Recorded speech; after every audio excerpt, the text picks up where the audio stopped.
তো বন্ধুরা, আজকে আমি তোমাদের একটি অ্যানাউন্সমেন্ট জানাবার জন্য এই ভিডিওটি করছি। আমার চ্যানেলের এই অ্যানাউন্সমেন্টটির মাধ্যমে আজকে আমি তোমাদেরকে জানাবো যে আমার এই ইউটিউব চ্যানেলে ভবিষ্যতে কী টাইপের ফিজিক্স রিলেটেড ভিডিও আপলোড হতে চলেছে।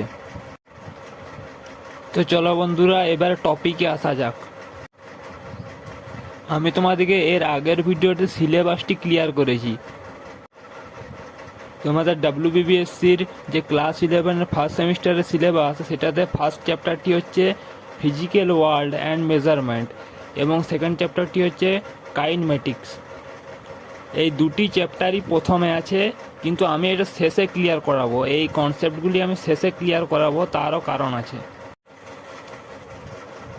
ফিজিক্যাল ওয়ার্ল্ড অ্যান্ড মেজারমেন্ট এই ইউনিটটার থেকে পড়ানো শুরু করা খুব একটা লাভজনক নয়। তার কারণ হলো, এই ইউনিটটি থেকে যদি আমি তোমাদেরকে পড়ানো শুরু করি, শুধু তারাই কনসেপ্টগুলি ক্যাচ করতে পারবে যাদের অলরেডি ক্লাস 9 এবং ক্লাস 10-এর ভৌত বিজ্ঞানের সব কনসেপ্ট ক্লিয়ার হয়ে অলরেডি আছে। তাই এই চ্যাপ্টারটি থেকে আমি শুরু করাবো না।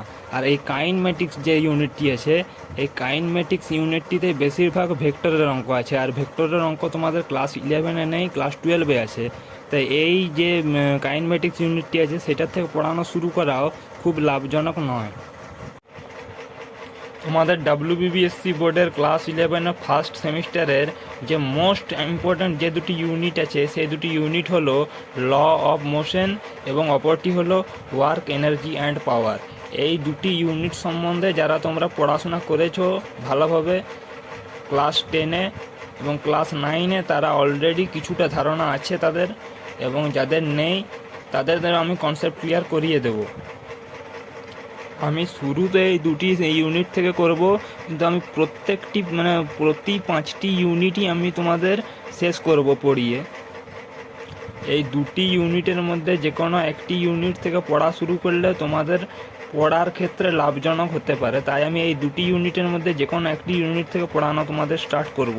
হয় ল অফ মোশন থেকে পড়ানো স্টার্ট করব, নয়তো ওয়ার্ক এনার্জি অ্যান্ড পাওয়ার এই ইউনিট থেকে স্টার্ট করব আমি। তো বন্ধুরা, আজকে আমার চ্যানেল রিলেটেড অ্যানাউন্সমেন্টটি বা আপডেটটি এতটাই ছিল। আবার দেখা হচ্ছে পরের ভিডিওতে। চ্যানেলটি সাবস্ক্রাইব করে রাখতে ভুলো না। বাই।